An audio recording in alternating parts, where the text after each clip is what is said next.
Now, the curtains closed on the three-day inaugural Africa Climate Summit, setting the stage for the continent to chart its course in mitigating effects of climate change.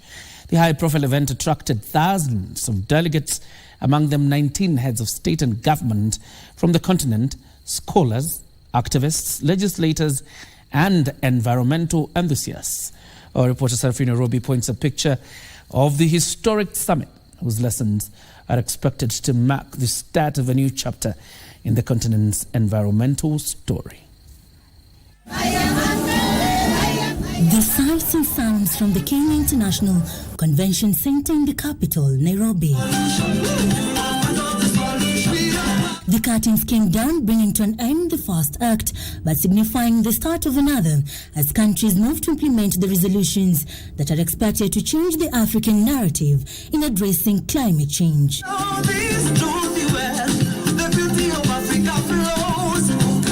The last day of the conference was a beehive of activity. Delegates rushed to meeting rooms, discussions were intense, debates vibrant, and ultimately resolutions were made. But it was not just lessons on climate change. There are also lessons on the local culture. I gave you some lessons. Mambo? Okay, let's start. Jambo. Okay, let me do it again. When I say jambo, you say jambo. Hello, hello.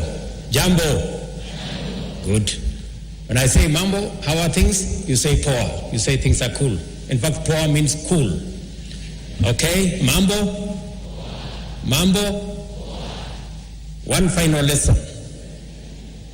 How to say thank you. You say asante. You can add asante sana. Means thank you very much. Can we go? Asante. The three-day event was graced by 19 heads of state and government, each arriving in style.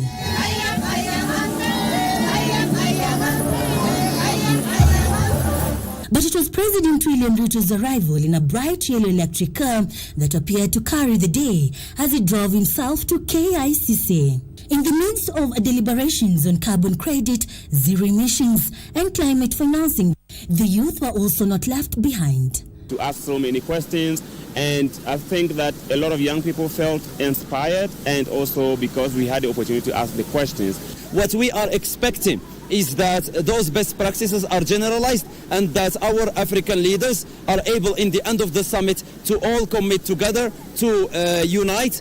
The program and part of the climate change, as we do all this, we need adaptation to be done in a spaced manner. This time round, the president of our country has put it right that we should be involved in anything we are doing. On matters financing, on matters inspiration, that's where by youth come in. The spotlight now shifts to countries to ensure the resolutions do not only look good on paper but look good in practice and do not meet the fate of good documents that are often left to gather dust on shelves with little implementation. With the signing of the Nairobi Declaration, it is a new dawn for Africa as they head onto the COP28 that will be held in Dubai in one voice, hoping that each and everyone will adhere to their commitments. Nairobi reporting for KBC Channel 1 for the Africa Climate Summit at the Kenyatta International Convention Center.